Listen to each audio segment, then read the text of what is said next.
కానీ నేనేం కోరుకుంటున్న భారత్ ఫ్యూచర్ సిటీలో అంటే ప్రపంచంలో 500 ఫార్చ్యూన్ కంపెనీస్ అని ఉంటాయి. అంటే ప్రపంచంలో అత్యంత ఉన్నతమైన అత్యధిక వ్యాపారాన్ని నైపుణ్యాన్ని ప్రదర్శిస్తున్న కంపెనీలను ఫార్చ్యూన్ 500 కంపెనీలు అంటారు. ఫోర్బ్స్ ఇండియా మ్యాగజైన్ లాంటి వీటిని అన్నిటినీ లెక్కగట్టి అన్ని రకాలుగా గొప్ప కంపెనీలను ఫార్చ్యూన్ 500 కంపెనీలు అంటారు. ఇప్పటి వరకు మన నగరంలో 85 మాత్రమే ఉన్నాయి ఆ ఫార్చ్యూన్ 500 కంపెనీలలో. రాబోయే 10 ఏళ్లలో నా లక్ష్యం ఫార్చ్యూన్ 500 కంపెనీలు భారత్ ఫ్యూచర్ సిటీలో ఉండాలి.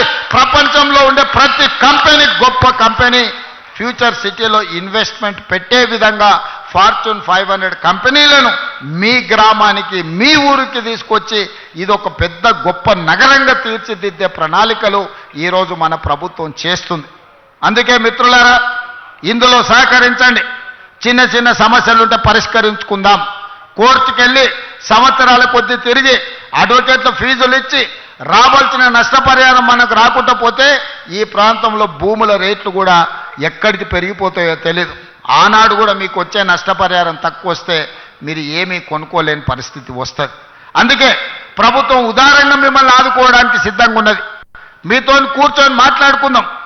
ఎవరో కోర్టేందుకు, నేను కూర్చొని మీ సమస్యల్ని పరిష్కరించడానికి సిద్ధంగా ఉన్నా. నేను ఒక మెకానిజాన్ని ఎవాల్యూ చేస్తా. మల్రెడ్డి రంగారెడ్డి గారు, కేఎల్ఆర్ గారు సహకరిస్తున్నారు.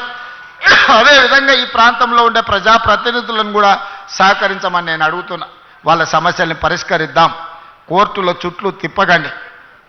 ఓ సినిమాలో చెప్తారు, కోర్టులో ఓడిపోయినోడేమో కోర్టులోనే ఏడుస్తాడంట, కోర్టులో గెలిచినోడు ఇంటికి వచ్చి ఏడుస్తాడంట. ఎందుకంటే అడ్వకేట్లకు ఇచ్చిన ఫీజులతోని వాని సంసారం మొత్తం దివాలా తీసి వాడు మొత్తం సర్వం కోల్పోతాడు అని.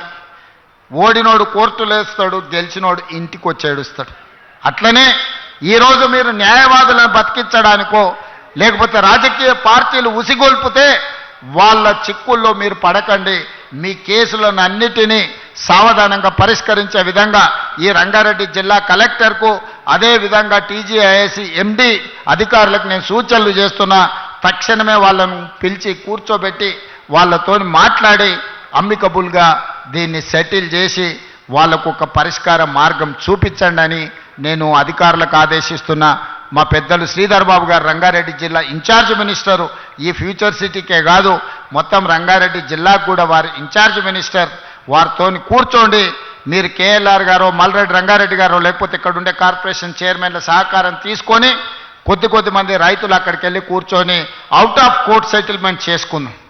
కోర్టులో కూర్చుంటే చట్టానికి అనుమతించేదానికంటే ₹1 కూడా ఎక్కువ ఇవ్వడానికి లేదు. కానీ కోర్టు బయట కూర్చొని కన్సెంట్తో చేసుకుంటే మనం కొంచెం లిబరల్గా మీకు నష్టపరిహారం ఇవ్వడానికి ఉంటుంది. ఏదో ఒక మార్గం చూపిస్తా మీకు. మీ నష్టం, మీ కష్టం, మీ తాతల ముత్తాతల ఆస్తి